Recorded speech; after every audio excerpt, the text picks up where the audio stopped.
நம்ம பவானில இப்படி கடுங்கோபத்துல இருக்க ஒண்டி முனி கோயிலுக்கு நீங்க போயிருக்கீங்களா?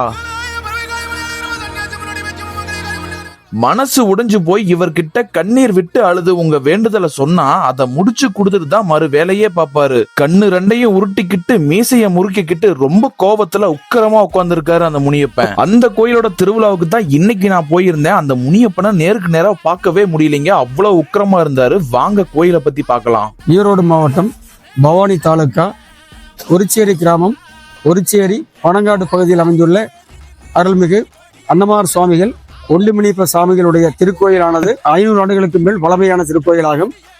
இந்த திருக்கோயிலானது வேண்டிய மக்களுக்கு வேண்டிய வரங்களை கொடுத்து கொண்டிருக்கின்ற திருக்கோயிலாகும். இந்த திருக்கோயிலில் வெள்ளிக்கிழமை தோறும் இரவு 7 மணி முதல் 8 மணி வரை பூஜை நடைபெற்றுக் கொண்டிருக்கிறது.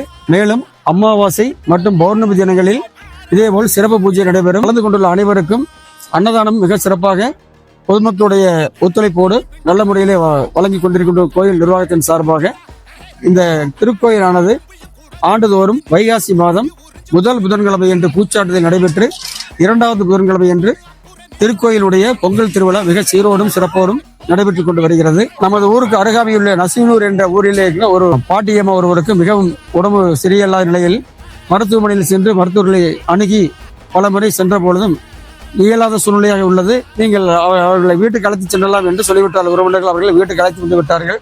அவர்கள் இந்த ஆண்டவனை நினைத்து வேண்டி வீட்டிலே இருந்த பொழுது அவருடைய வியாதியானது படிப்படியாக குணமாகிவிட்டது. அந்த அம்மா அவர்கள் தன் கையிலே அணிந்திருந்த தங்க வளையலை கலட்டி இந்த அன்னமார் சுவாமிக்கு காணிக்கையாக வழங்கியுள்ளார்கள். அதேபோல் குழந்தை வரம் வேண்டி இங்கு வருகின்ற மக்களுக்கு இங்க இருக்கின்ற பூசாரிகள் அருள்வாக்கு சொல்லுகிறார்கள். இங்கே நாடி வந்துள்ள மக்களுக்கு திருமண தடை இருந்தால் இங்கே வேண்டிக் கொள்கின்ற பொழுது திருமண தடையானது நீங்கி திருமணங்கள் மிக நல்ல முறையில் நடைபெறுகிறது. நன்றி, வணக்கம்.